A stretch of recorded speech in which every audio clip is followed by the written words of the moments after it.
ikasten inglesa. Euskera zerbaita, ez da? Erderaz adibidez ez duzula erabiltzen ikastola. Bakarri nire lagun bat zeba ez dakit egiten euskeraz. Ez dakit egiten euskeraz? Ez. Eta zuek beraiekin nola izaten duzu? Euskeraz, kasteko bera. Umeak ikastola eskoletan kalean edozein lekutan euskaraz mintzatzen dute. Baina Wert ministroen legea onartzen bada, eskoletan erdara gehiago entzungo da euskara baino. Horretaz aparte, hezkuntzan erreforma zentralista atzerakoia eta elitista ezarri nahi du. Euskal Herrian erdaraz izango zen Wert ministroen lema, argi adierazi zuelako ikasleak espainiartzea zela birasmoa. Euskal Herrian gogor borrokatu da euskara garrantzitsua izateko hezkuntza maila. Horregatik, ikasle, irakasle eta gurasoentzako Euskal Herrian euskaraz jarraitzen eta jarraituko du beraien lema izaten. Jaurlaritzak badauzka bere kompetentziek eta badauka hezkuntza sisteman eskua sartzea, eta nik uste badauzkala posibilitateak egoera horri neurri batean behintzat buelta emateko. Eta naiz eta igual Madrilen olako garrantzia zen, gero hemengo egiten direnean dekretuen garapenak eta segun ze politika eramaten den hemendikan, badau posibilitatea egoera hain larria ez izateko. Oin, esaten duten bezala, olako garrantzia kenduko baliote, gure hezkuntza sistema hankaz gora jarriko litzateke, ez? Euskara murriztea iruditzen zait gauza bat ez daula ondoin da, txikitatik hasiztea euskaraz hitz egiten da gauzak egiten zaizkizu zailago erderaz baldin badie bain. Euskararen presentzia murriztea ikastetxetan iruditzen zait oso kezkagarria, oso penagarria. Denok dakigu urte luzeetan euskarak izan duen erasoa, eta oraindik ere ez dagoela euskara sentatuta, erabat errekuperatuta. Estatu laiko batean bizi gara, baina oraindik ere elizak garrantzi handia du gobernuarentzako. Kalean ordea indarra pixkanaka galtzen ari da. Gazte gehienak ez dutelako horretan sinisten. Erlijioa asignatura bezala jartzea gaizki iruditzen zait, zeba 8 urtetatik 10 urteta egon geha katekesisen eta gazte gehienak ez dugu horretan sinisten. Wertek eskoletan erlijioa derrigorrezkoa izatea nahi du, eta beste ikasgai batzuk kendu. Elizak ez dula bere jendea erakartzen, bere adoktrinamiento edo egiteko. Orduan zer nahi dute, nola nik nire eremura ez ditudan ekartzen, beste hontaran nola derrigorrezkoan bar duten, lortzen dudan hortikan eskua sartzea. Nik egimen ikusten dudan alegontan kriston karga ideologikoa dagoela, hor dauela PP, eta, entre ceja y ceja ideia batzuk, hizkuntzena, euskera, katalana, eta gauza hauek garrantziak kendu nahi diela. Gero ere esaten dute, filosofiari, historiari orduak kendu nahi dizkiotela, zergatik. Ez dakit, batzuk esaten dute, ez dutela nahi ikasleek pentsatzen jartzea.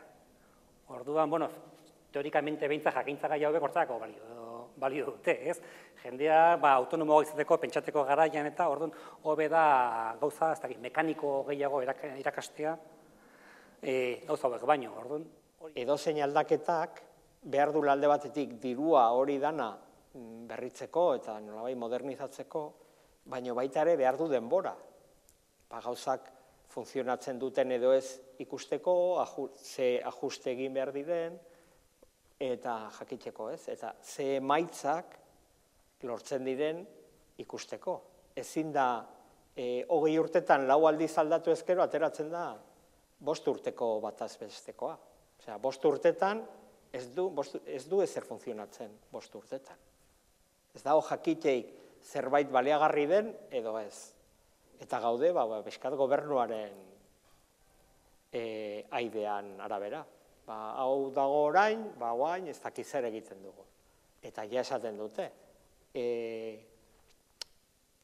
Aurreko aldaketakin, con educación para la ciudadanía, eta guzti horiek, eta erlijioa berreskuratu nahi zutela, eta guzti horrekin, baina esan zuten gu gobernura iristen geranean, aldatuko dugu. Iritsi dira gobernua aldatzen ari dira.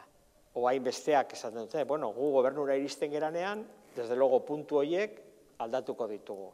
Eta ez dago benetan hezkuntza sistema sendo bat. Ibili bargea, pixkat, gauzak aldatzen, eta... Nahiz eta eskola publiko batzuetan erlijioa aukeran eman, gazte askok ez daude batere ados. Eta emategute aukera iteko optatiba bezala erlijio, baina nire adibidez ez eta aukera hau ez daitelako iruditzen dela eskolan emateko asignatura bat hori bakoitzak sinisten du bere gauzatan eta aldezu aparte egin. Beste irtenbide batzuk ere badaude, erlijio bakar bat eman ordez munduan dauden erlijio guztiak ematea. Eskatuko nukena izango zen erlijioaren historia inposatzea edo behintzat aukera ematea. Erlijioaren historia oso aberasgarria iruditzen zait, ze horrekin zabaltzen dezu abaniko handi bat munduan dauden erlijio desberdinak, eta horrela esautuko dituzte, eta geroxeago baina aukeratu egingo lukete bat libreki, eta ez inposatzea, gainera erlijio bat.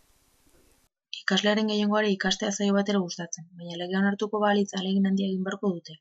Ziklo bat amaitzerakoan azterketa orokor bat izango dutela.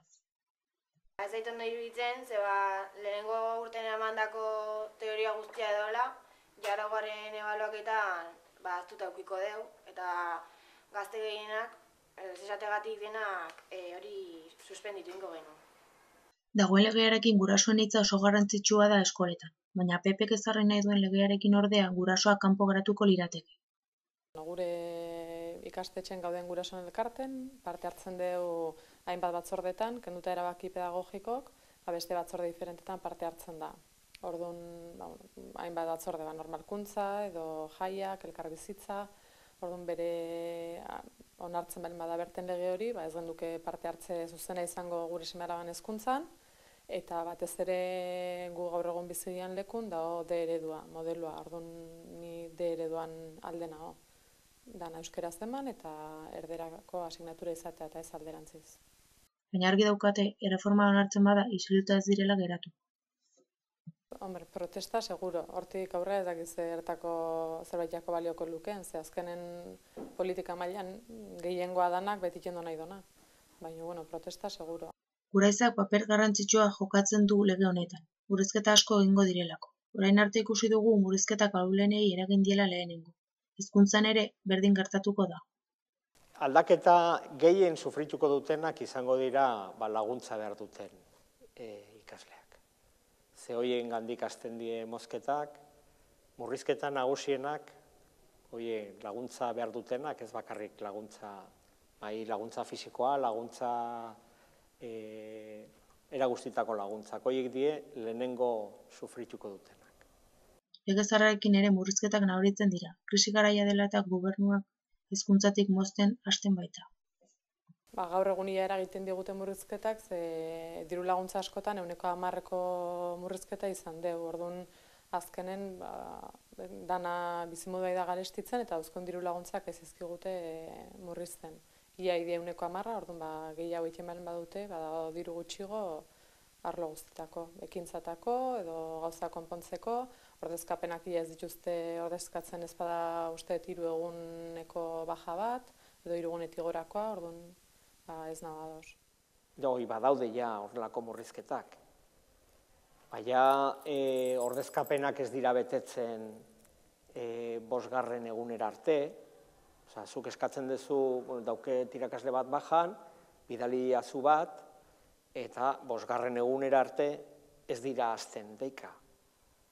Orain arte danak bete dituzte. Gertatzen dana, baja gehienak, 100% oso altun, direla gaixotasun arruntekoak.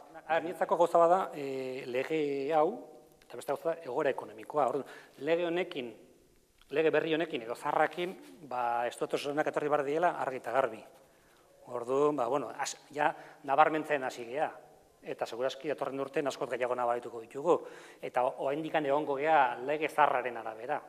Ez da hainbeste legean. Legeak orokorrean oso malguak dira. Eta interpretatu daitezke modu askotara. Eta posible da diru gehiago jartzea edo gutxiago jartzea lege horiek aurrera eramateko. Orduan, edozein legerekin, estutuasunak etorri behar diela argi eta garbi. Orduan, zeinek ordainduko duen? Ikasleek, irakasleek ere bai, familiek ere esaten duten batxiergoa jarri nahi dutela Madrilen jasi diela edo, de pago ez dela doain izango. Orduan, bideo hortan ja sartuta gaude. Lege honek igual sakondu egingo du bideo hortan, baina ez dut uste hainbeste lege organiko baten kontua danik, baizik eta egoera ala dala eta uniontan, bakigu, zageneko hitza zintan, rekorte. Hodei beltz-beltzak zerua mehatxagarri ikusi daitezke Euskal Herriko hezkuntzan. PP alderdia gobernatzen duen bitartean behintzat. Horregatik, borrokatzen jarraitu behar da urtez irabazien guztia ez desagertzeko eta guztia ikusi ezagun betiko.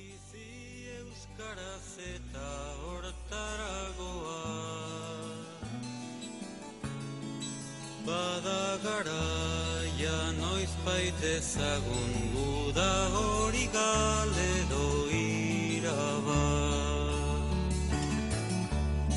Zabalbideak eta aireak gure hizkuntzak gara dezan arnaz. Bada garaia noiz baitezagun